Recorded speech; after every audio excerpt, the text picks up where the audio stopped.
Halo, selamat malam teman-teman semua. Apa kabar? Gimana teman-teman? Marketnya sih kalau kita lihat sebenarnya cukup oke ya. Market kita semingguan ini koreksinya juga, kalau ada koreksi beberapa hari terakhir ya koreksi-koreksi yang wajar aja teman-teman. Ya hari ini itu juga tutupan kan cuman flat ya, nggak ada koreksi yang signifikan lah, mau dari itu sektor banking, sektor-sektor yang lain. Jadi sebenarnya sih cukup oke market kita ya. And seperti biasa, selamat selamat join di Trimega Market Talk. Kita akan bahas market ya, technical, fundamental. Teman-teman kalau ada pertanyaan silakan ditulis saja langsung. Mau nanya saham apa yang asik, technicalnya ini gimana, fundamentalnya gimana, kayak biasa ya teman-teman. Kita akan ngobrol-ngobrol santai, kurang lebih 30 menit. Mungkin teman-teman hari ini banyak yang ke Bruno Mars juga ya kayaknya. Jalanan tadi sempat macet. Jumat dan Sabtu nanti juga ada lagi Bruno Mars. Mungkin bagi teman-teman yang nanti perginya hari Jumat sama Sabtu, kita bisa coba cari-cari cuan dulu teman-teman untuk minggu ini. And kalau kita lihat market kita sebenarnya ini kan all time high terus ya. Jadi kan banyak yang bertanya, wah kalau gitu market kita ini udah mulai mau koreksi nggak sih ya? And jadi kalau kita lihat sebenarnya untuk market kita sendiri itu masih cukup oke ya teman-teman. And jadi ditambah lagi kan market ini menunggu minggu depan itu ada meeting the Fed, di mana meeting the Fed itu akan melakukan yang ditunggu-tunggu semua investor ya, pemotongan suku bunga. Yang di pricing-in-kan sekarang adalah seberapa agresif, seberapa besar pemotongan suku bunga the Fed ini akan terjadi. Apakah nanti seperti biasa 25 basis point?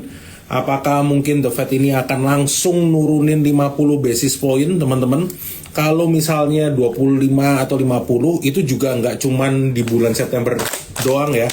Market ini kan juga melihat nanti nextnya di bulan Oktober, November, Desember.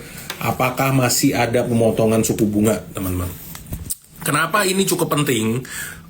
Karena market ini sebenarnya kalau teman-teman ingat beberapa bulan yang lalu narasinya itu kan sempat ada kekhawatiran mengenai Amerika Serikat ini berpotensi untuk resesi di tahun depan. Nah, market kan ada kekhawatiran itu. Jadi biar untuk mencegah resesi, ekonomi itu kan harus nggak terlalu melambat teman-teman. Bukan cuma dari inflasi doang, tapi juga dari data-data job market ya. Kalau data-data job marketnya ini terlalu melambat, banyak orang pengangguran, itu tentunya ekonomi akan melambat dan dikhawatirkan akan terjadi resesi. Makanya kayak selama, mungkin kalau teman-teman ingat selama kita live itu kita selalu sering bahas juga, apalagi kalau pas live dengan Pak Fahrul, data-data job marketnya Amerika Serikat itu seperti apa, itu gimana pentingnya. Terus juga dari data-data inflasinya Amerika Serikat itu seperti apa, itu kan juga yang terus ditunggu teman-teman ya. And jadi kalau kita lihat ya untuk market kita ini kan tadi baru aja ini dirilis data inflasinya Amerika Serikat, di mana data inflasinya Amerika Serikat ini cukup oke ya teman-teman.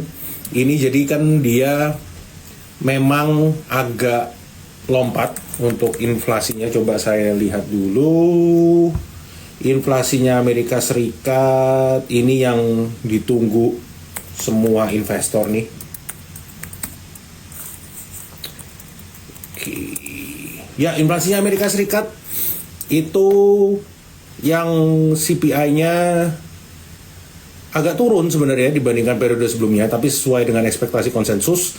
Yang dikhawatirkan itu adalah inflasi intinya nih teman-teman. Inflasi intinya Amerika Serikat itu lebih tinggi dibandingkan ekspektasi dan juga periode sebelumnya. Nah, berarti ini kan membuat kekhawatiran bahwa kayak waduh kalau gitu jangan-jangan nanti pemotongan suku bunga The Fed ini nggak bisa terlalu agresif nih. Apakah akan ada kemungkinan itu? Yes, kemungkinan itu ada ya. Tapi ya lebih clearnya kita nanti menunggu meeting The Fed di minggu depan. Nah, ini kelihatan ya. Ini tadi kita bahas kalau ngomongin suku bunga Amerika Serikat itu kelihatan dari US 10 years yield ya. Ini yield obligasi 10 tahunnya Amerika Serikat. Nih, tuh kalau teman-teman lihat, selama semingguan sebelumnya ini kan turun nih. Kalau ini turun berarti orang-orang pada beli obligasi. Kenapa orang-orang pada beli obligasi? Karena melihat suku bunga itu nanti di bulan ini dan bulan-bulan depan di tahun ini akan mulai turun. Jadi orang-orang udah mulai beli obligasi yang kuponnya masih bisa lebih tinggi dibandingkan suku bunga. Begitu hari ini tadi data inflasi Amerika Serikat dirilis, yang inflasinya itu ternyata agak lebih tinggi, jadi mungkin The Fed itu nurunin suku bunga yang nggak terlalu agresif, langsung yield obligasinya naik nih. Suku bunga, karena ekspektasi penurunan suku bunga itu jadinya nggak sebesar pas sebelum data inflasi dirilis, gantian obligasinya dijual, teman-teman. Nah, tapi sebenarnya yang perlu kita perhatikan ya, ini kan data inflasi itu akan dirilis tiap bulan. Selain data inflasi, The Fed itu juga ngelihatin data-data job market. Ya, jadi data-data unemployment, data-data non-farm payroll, gimana job market di Amerika Serikat itu juga menggambarkan nanti gambaran untuk ekonomi ini melambat apa enggak. Nah, jadi kita nggak bisa cuman ngeliatin inflasi, karena inflasi ini sooner or later memang sesuai dengan targetnya The Fed itu akan pelan-pelan turun. Tapi apakah turunnya langsung apa pelan-pelan, ya itu yang kita belum tahu, teman-teman. Nah, kalau di luar itu kita ngelihat dari dolar indeksnya. Nah, seiring nih teman-teman, karena inflasinya itu tadi agak naik, ini juga seiring nih. Ini juga dolar indeksnya sebenarnya juga akan naik. Tapi kalau kita lihat dari USD IDR sebenarnya masih stabil. Nah, untuk mata uang kita, untuk rupiah kita, the good thing is, good newsnya, dia tuh stabil nih sekarang, teman-teman. Ya, dia bergerak sideways saja. Dan dia ini kan sudah bergerak di bawahnya MA20 untuk rupiah kita. Halo Bro Abdul, ini udah jadi sebenarnya rupiah kita itu stabil di kisaran 15.400 ya teman-teman, which is positif. Itu salah satu yang membuat asing itu terus net buy di market kita. Di IHSG asing itu kan net buy terus ya. Ini saya mau kasih lihat asing net buy 1 bulan udah 15T teman-teman. Seminggu terakhir itu 2,7T, 1 bulan 14T. Kalau kita lihat net buy asing paling gede ya, tentunya di saham-saham banking, Mandiri, BNI, BRI, BCA, brand ya, brand karena memang kan masuk FTSE. Kalau kita lihat sebulan juga sama, BRI, Mandiri, BCA, BNI, Telkom ya. Jadi untuk saham-saham big cap, saham-saham big banks, asing itu ngelihat ya sebenarnya nggak 1 atau 2 banks doang. Selama sentimen dari mata uang kita positif, pasti semua banks ya itu akan dibeli asing. Ya mungkin tergantung porsinya ya. Kalau BCA porsinya yang paling gede, mungkin BNI porsinya di antara big banks lain, asing belinya paling kecil, teman-teman. Tapi secara overall kalau kita lihat ya, dari rupiah kita stabil, suku bunga The Fed ini akan turun. Kalau suku bunga The Fed itu turun, berarti US dollarnya melemah. Ini kan sebenarnya juga kelihatan ya, meskipun ini agak naik, tapi secara trennya ini kan US dollar udah turun nih. Itu akan menjadi hal yang positif untuk emerging market, salah satunya Indonesia. Makanya kalau kita lihat rupiah kita strong, teman-teman. Itu yang menjadi daya tarik untuk asing melihat Indonesia. Terus kita tadi kan ngelihat asing itu net buy di banks. Kita lihat pergerakan sahamnya nih. Asing net buy di saham-saham banking. Ini kalau kita lihat, ini BRI sekarang sideways saja. Kenapa sideways? Karena yes, memang asing mungkin secara overall masih net buy. Ini kalau teman-teman lihat juga sama nih. BCA ini kan sebenarnya kan udah kayak mulai agak sideways. BRI, BCA tadi ya. Nah, Bank Mandiri yang masih agak naik nih teman-teman. Tapi kalau kita lihat ini naiknya pun dia ini kan juga belum ngebentuk, belum terlalu, ya Mandiri masih lebih oke lah dibandingin BRI sama BCA tadi kan lebih sideways ya. Terus BNI agak pullback. Nah, tapi juga kelihatan ini kan dia sempat sideways juga sebentar di sini. Kenapa? Karena ya balik lagi asing ini yang masuk di perbankan ini kebanyakan kan asing, ya teman-teman. Mereka akan lebih firm, ya nanti akan kelihatan lebih jelas begitu pengumuman suku bunga The Fed itu di minggu depan, sekarang kan tanggal 11, nanti di tanggal 17-18 itu kita akan tahu suku bunga The Fed turunnya seberapa gede, ya, dan outlook dari The Fed itu seperti apa, ya, apakah mereka akan kedepannya masih nurunin suku bunga agresif, mereka ngelihat view-nya seperti apa, itu yang ditunggu oleh market. Kalau untuk saham-saham stock pick ya yang masih cukup menarik ya, kita lihat ada beberapa. Kita akan coba bahas grup Barito dulu ya teman-teman.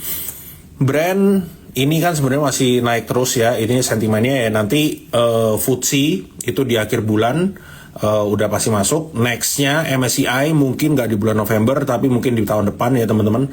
Untuk saham kayak brand ini kalau teman-teman udah punya ya itu bisa di hold aja, jaga trailing stop, always jaga trailing stop. Mau melakukan profit taking kan kita call waktu itu untuk jaga trailing stop dan lakukan profit taking teman-teman. Jadi ya profit takingnya diatur aja sesuai porsinya teman-teman. Kalau punya banyak ya mungkin bisa dikurang-kurangin. Cuan ini juga sama teman-teman. Mungkin kalau teman-teman baca minggu lalu, cuan ini kan dari Pak Prajogo Pangestunya sempat melakukan jualan, ya, mengurangin posisi teman-teman. Sebenarnya apakah itu negatif? Sebenarnya enggak. Kenapa? Karena doi jualannya itu untuk kepentingan menambah free float, ya, jumlah saham yang di publik, bukan ya itu jumlah saham ya free float apa ya, jumlah saham beredar tapi yang di publik. Ya anyway, saham yang untuk masyarakat lah. Itu ditambah. Kenapa? Karena salah satu syarat untuk bisa masuk FTSE, mungkin bukan FTSE lah, MSCI itu adalah free float-nya minimal yang biar lebih gampang masuk itu adalah di atas 15%. Nah, cuan ini free float-nya di market sekarang udah di atas 15% karena Pak Prajogo waktu itu menjual kepemilikannya ke publik, which is very positif. Berarti kan udah kelihatan, oh memang arahnya itu akan menuju MSCI seperti TPIA. Teman-teman kalau ingat ya, begitu TPIA masuk MSCI atau menjelang mau masuk MSCI, naiknya seperti apa ini teman-teman? Non-stop. Apakah berarti brand dan cuan akan seperti itu? Ya kita nggak tahu, bukan untuk TP ya, enggak lah. Mereka kalau kita para trader mungkin TP-nya kurangin saham, jualan sedikit. Kalau buat doi yang owner nggak berasa bos. Saham lagi yang mirip yang masuk MSCI dan FTSE, nih kalau teman-teman lihat aman begitu dia masuk, menjelang masuk ini lebih dari bawah lagi. Ini kan naiknya gila-gilaan juga nih teman-teman.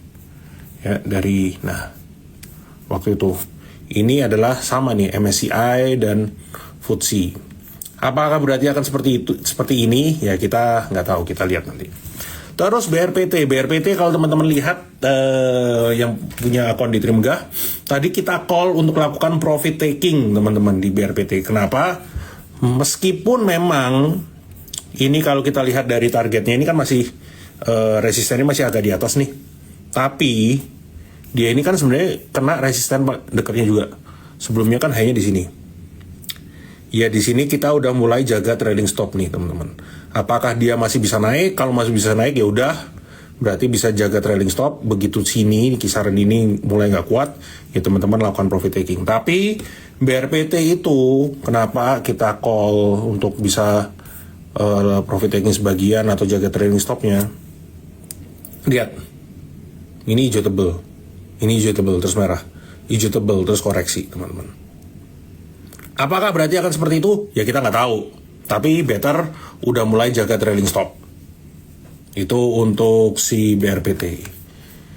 Terus ya ini stock pick kita ya, list saham-saham yang kita call. Kalau teman-teman penasaran nama ini, tinggal buka akun di Trim teman-teman. Di dalam aplikasi Trima Plus kita ada Trima Ideas, Trima Picks. Itu isinya saham-saham rekomendasi kita teman-teman. Era and Toba oke. Toba naik terus, rumornya mau dijual, bener nggak kok? Nggak tahu. Kalau untuk rumor ya saya nggak tahu, tapi ya sentimennya naiknya karena rumor itu. Salah satunya mau dijual, ada yang bilang dia mau bagiin special dividend. Biasanya kan kalau bagi special dividend ngabisin cash, itu berarti mau dijual. Siapa yang mau beli? Ada yang nyambungin, oh jangan-jangan ini PTRO yang mau beli, makanya dia naik terus karena mau right issue gede. Bisa aja, nggak ada yang nggak mungkin ya teman-teman. Tapi apakah itu firm, itu pasti saya nggak tahu. Tapi kalau kita lihat dari sisi teknikalnya, pergerakan teknikalnya sangat menarik. Kalau yang udah punya ya hold, kalau yang baru mau beli nunggu pullback teman-teman. Meskipun kalau misalnya nggak ada pullback ya udah kita cari PTRO atau saham-saham lainnya. Ini buat Toba. Era ini oke sebenarnya ya. Nih kalau teman-teman lihat. Ini kan dia dari MA20-nya dia udah mulai naik nih. Mantul dekat MA20. Saya agak zoom dikit biar kelihatan. Nih dekat MA20 mantul, dekat MA-nya mantul. Resisten paling dekat itu di 452 ya. Kalau 452 nggak berhasil jebol ya kemungkinan koreksi akan bergerak lagi di dekat-dekat sini. Era itu kita masih ada call nggak sih? PKS udah, ya ada. Oke ada. Ya jadi resistennya di, nggak kelihatan, sorry, di 452 teman-teman buat Era. Habis Era, INKP, oke kita akan jawab.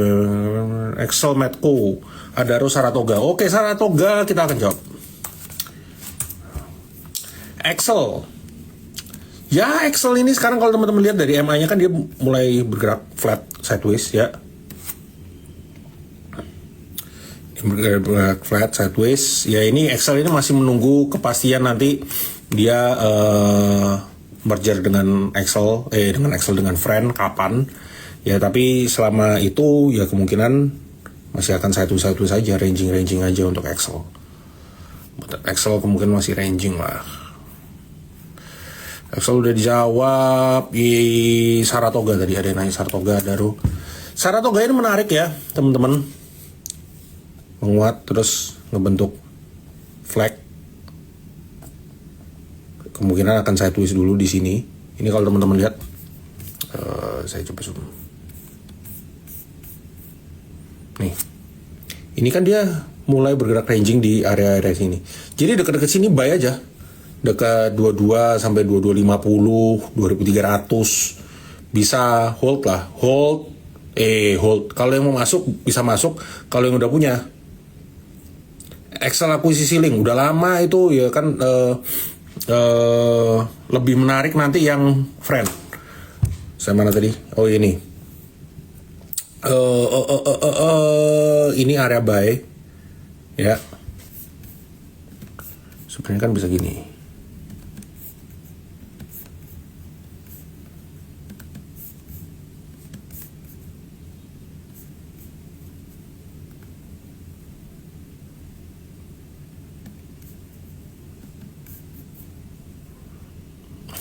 Susah nggak ada mouse.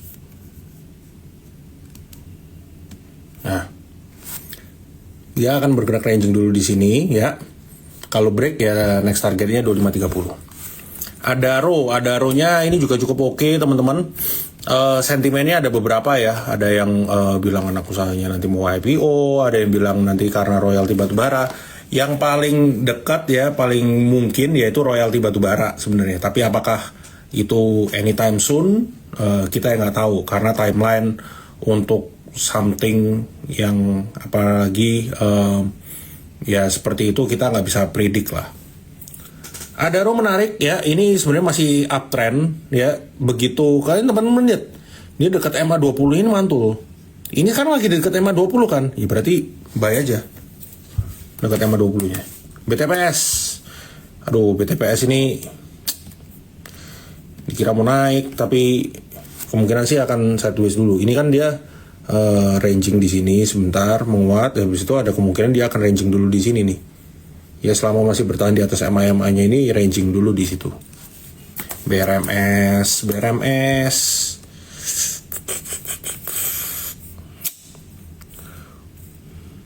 kayaknya nggak akan kemana-mana ya teman-teman. Ini kalau kita lihat lebih nggak akan kemana-mana lah. Asus, teman-teman kalau lihat Asus, Mapa kemarin itu kan pada gerak ya, karena data retail, penjualan retail itu membaik. Asus ini dia bergerak sideways, habis itu break, terus ini agak pullback ya. Ya kemungkinan dia masih akan dari yang awalnya sideways di sini, kemungkinan dia akan ranging dulu di sini nih teman-teman. Kalau ternyata langsung break ya, oke, mantap. Kalau udah koreksi teman-teman bisa lakukan buy di 745, 765. Medco jebol karena harga oilnya jebol teman-teman. Ini kan sebenarnya low-nya di sini nih. Cek ini jebol. Ya ini kalau jebol berarti next low-nya di kisaran sini. Di kisaran 1100. Kalau ini jebol, next supportnya di 1100. Grup hari itu udah kita bahas semua tadi. Elsa.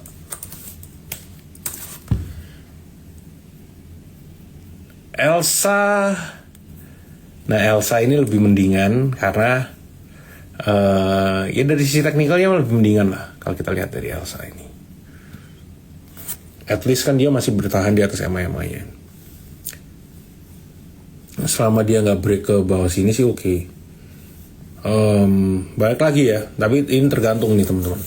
Kalau teman-teman masuknya dari pas pucuk, ya mungkin ini bisa dijadiin area supportnya. Kalau break dari ini cut aja. Tapi kalau teman-teman baru mau masuk, ya menurut saya tunggu di area sini. Karena ini sebenarnya sekarang lagi di area support nih, di kisaran sini. Itu bisa lakukan entry dulu sebagian di sini, bisa di spare sampai di sini. Grup-grup baru itu kita udah bahas tadi guys. Terus PNLF.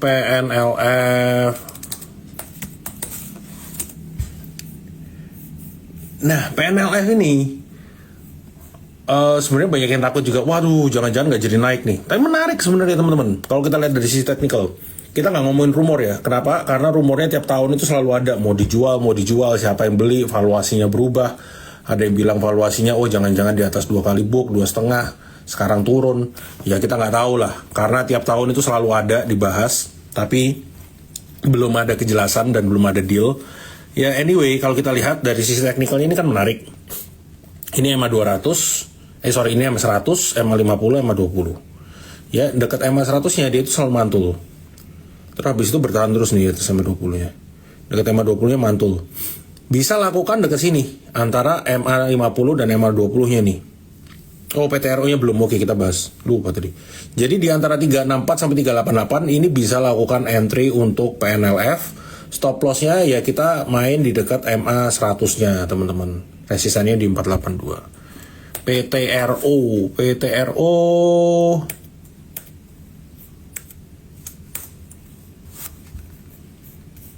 wadaw, naik terus.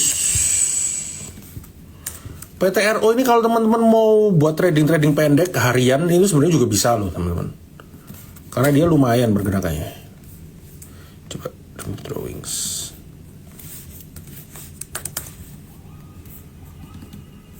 Nah, ini PTRO saya sengaja pakai grafik 15 menitan karena saya mau nunjukin ke teman-teman di sini. Ini grafik 15 menit ya, teman-teman.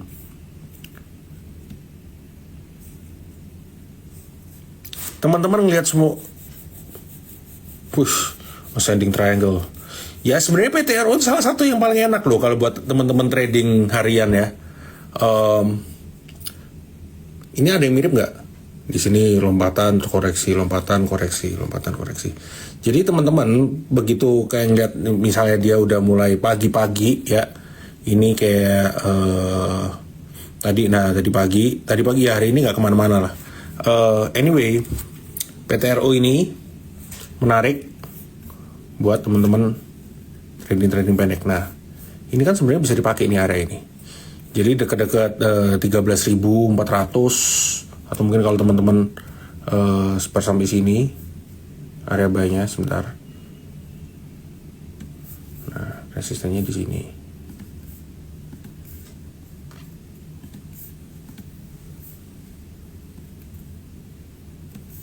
Nah, ini area buy nih. Ini pakai grafik 15 menitan, teman-teman. Ya memang nggak gede, nggak nyampe 10%, tapi 3-4% dapat, teman-teman. Kalau buat trading pendek di PTRO. Jadi menarik. Karena kalau teman-teman hold, ya, better kita liatin yang lain. Karena dia, ini kemungkinan akan sideways kan. Tadi setelah PTRO ada Ruka, Hans sama SRTG udah dijawab tadi. Auto, auto ya, banyak yang nanya juga tadi.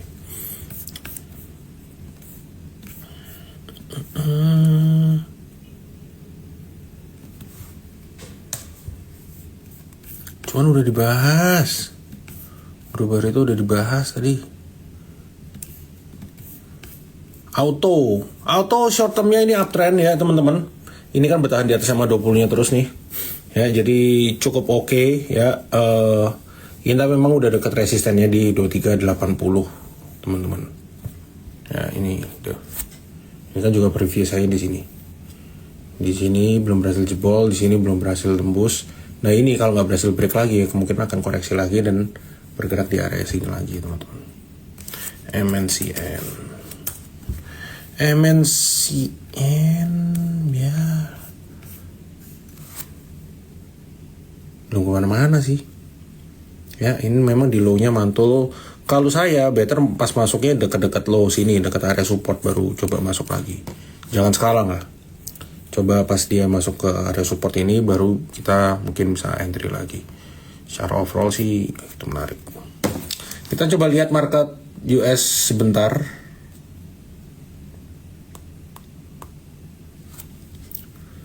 Koreksi ya teman-teman, kenapa?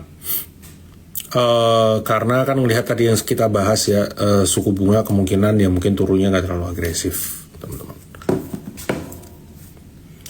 Oke, ya itu dulu buat malam hari ini, teman-teman. Bagi yang ketinggalan bisa cek rekamannya di Trimegah Sekuritas.